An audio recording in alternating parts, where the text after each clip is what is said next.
ఉత్తరాఖండ్లోని హరిద్వార్లో ఓ స్క్రాప్ దుకాణంలో భారీగా అగ్ని ప్రమాదం జరిగింది. షార్ట్ సర్క్యూట్ కారణంగా పెద్ద ఎత్తున మంటలు ఎగిసిపడ్డాయి. ఘటనా స్థలంలో 7 ఫైర్ ఇంజిన్ల సాయంతో మంటలను ఫైర్ సిబ్బంది అదుపులోకి తెచ్చారు.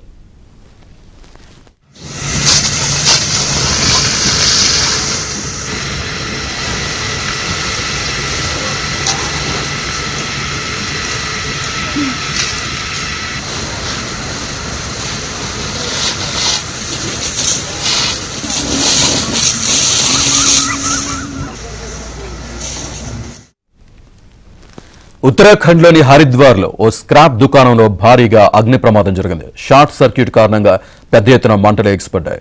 ఘటనా స్థలంలో 7 ఫైర్ ఇంజిన్ల సాయంతో మంటలను ఫైర్ సిబ్బంది అదుపులోకి తెచ్చారు.